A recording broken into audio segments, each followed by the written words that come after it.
حضرت تھانوی کا سب بہت اونچے درجے کے لوگ ہوتے ہیں.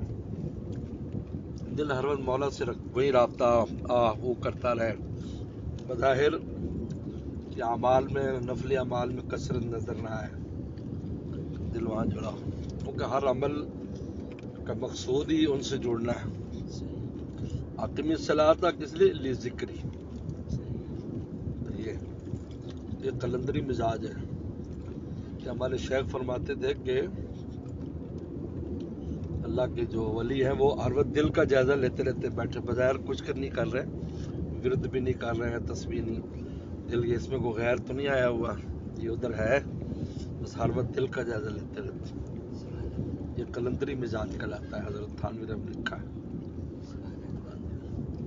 ان کو یہ پرواہ نہیں ہوتی, لوگ یہ زیادہ دی عبادت نہیں ہے وہ نہیں, جس طرح کے کوئی تکلف ان کی زندگی میں نہیں ہوتا, اور وہ دوستوں سے ہنسنے بولنے کو بھی عبادت سمجھتے ہیں. یہ عجیب ہے. میرے حضرت حاجی صاحب کے پاس ایک آئے, ان کے مرید تھے, تو حضرت سے کافی باتیں چیتیں کی. تو کہا حضرت معاف کر دے, میں نے آپ کا بہت وقت ضائع کر دیا. اور تو فرمایا کہ کیسے وقت ضائع کر دیا, کیا مومن کے ساتھ گفتگو کرنا, اس کا دل خوش کرنا عبادت نہیں ہے؟ نماز پڑھنے کا نام عبادت ہے صرف. ڈاکٹر فرمایا کہ ایسا کچھ نہیں, ہمارا ہر لمحہ ہی عبادت ہے, جو ہم ہنس رہے ہیں بول رہے ہیں. اس لیے حضرت گنگوہی یا حضرت نانوتوی بارے میں لکھا ہے کہ اس کے بعد فجر کے بعد بیٹھ جاتے, دوست گپ شپ لگاتے رہتے تھے اشراق تک, پھر بعد میں اشراق پڑھ دیتے. تو میں دیکھنے والا کہتے یار یہ کوئی تصویر تصویر نہیں کر رہے, گپے لگا رہے ہیں. اور میں ان کو کیا پتا, یہ بھی عبادت ہے.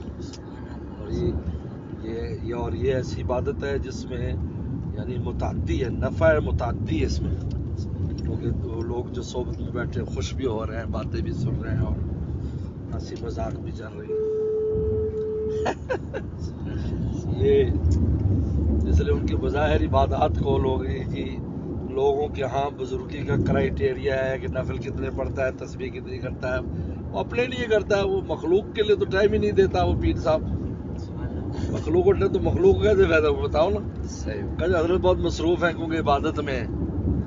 تو میں اس کی مثال دیتا ہوں, کوئی دکان کھولی ہو اور کوئی گاہک آئے کہ یار وہ مصروف ہے جی, تو دکان چلے گی؟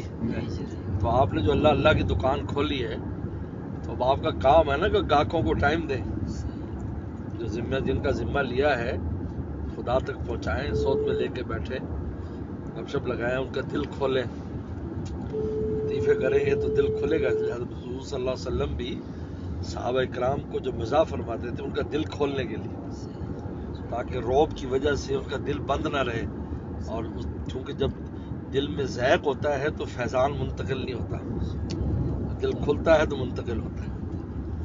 اس لیے وسلم مذاق بھی فرماتے, صحابہ ہنستے تھے.